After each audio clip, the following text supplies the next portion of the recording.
Ya hemos visto en forma general, sí, las características que presentan las articulaciones, los músculos y los huesos en la semiología, específicamente cuando presentan algún tipo de deformación.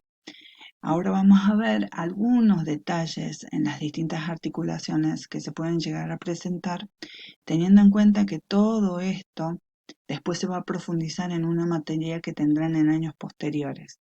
Por eso lo vamos a ver en forma muy superficial, porque esto después se va a profundizar aún más en esa materia. Comenzaremos con la articulación del hombro.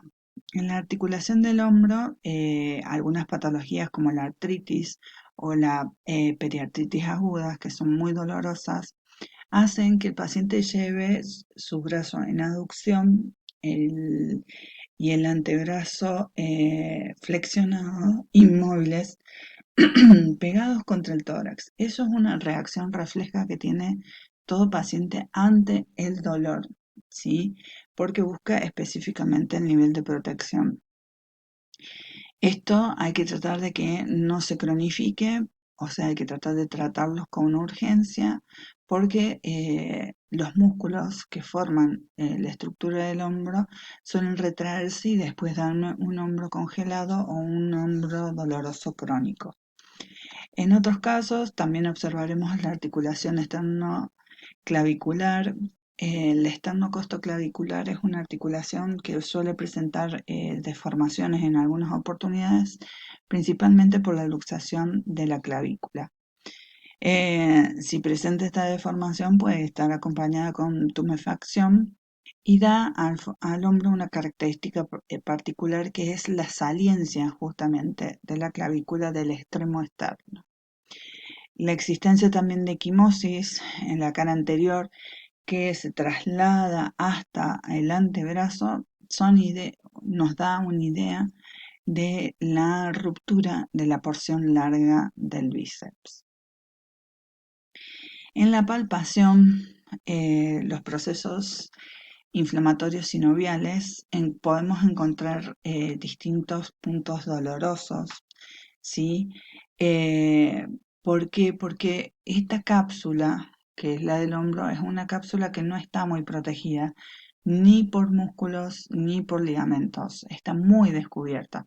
Entonces se pueden llegar a palpar distintos puntos que me den la idea de estos procesos inflamatorios sinoviales. El punto doloroso inferior del vértice de la axila, el punto doloroso anterior a nivel de la prolongación sinovial que transcurre por la corredera bicipital, el punto posterior situado en el hueco retrocromial, son puntos que nos dan cabal idea de este proceso inflamatorio que suele acompañar este proceso de lesión de las membranas sinoviales. El hombro, en este caso, debe buscarse también en la zona de hombro, específicamente en la zona axilar, eh, la aparición o exacerbación del tamaño de los ganglios axilares. Esto nos puede dar una sospecha a nosotros de la aparición de la artritis infecciosa. En la semiotecnia visualizaremos los grados de movimiento a través de la goniometría, teniendo en cuenta todos los movimientos que la articulación tiene. Esta articulación es una articulación rica en movimientos, teniendo en cuenta no articulación de hombro específicamente, sino la glenohumeral. La glenohumeral posee entonces movimiento de flexión, extensión, abducción, aducción y rotaciones, ¿sí? Que puede estar acompañado todos estos movimientos con los movimientos de el muñón del hombro, ¿sí? La antepulsión, la retropulsión, el ascenso, el descenso. Entonces, cuando se evalúa, hay que ver si todos estos elementos están completos e íntegros, ¿sí? Por ejemplo, para dar unas ideas, la amplitud normal permite excluir entonces afecciones capsulares y sinoviales, artritis infecciosas y artritis crónicas. El dolor durante el arco de movimiento es la expresión de alguna lesión en los músculos del manguito rotador, músculos que son muy cortos y una lesión de ellos puede dejar incapacitado específicamente el hombro, por lo cual hay que tener una buena visualización de cuáles son los músculos afectados y tratarlo prontamente.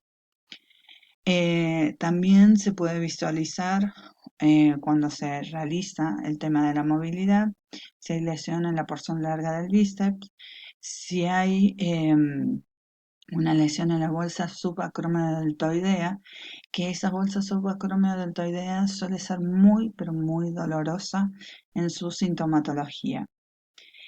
El llamado arco doloroso consiste en la aparición del dolor cuando se produce la abducción a 80 grados. Es ahí, en ese momento, donde se aparece el máximo dolor de esta lesión.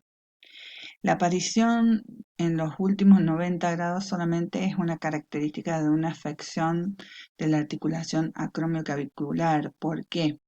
Porque ya ahí comienza a trabajar en este movimiento no solamente la articulación glenumeral, sino la acromioclavicular para la movilidad del muñón del hombro.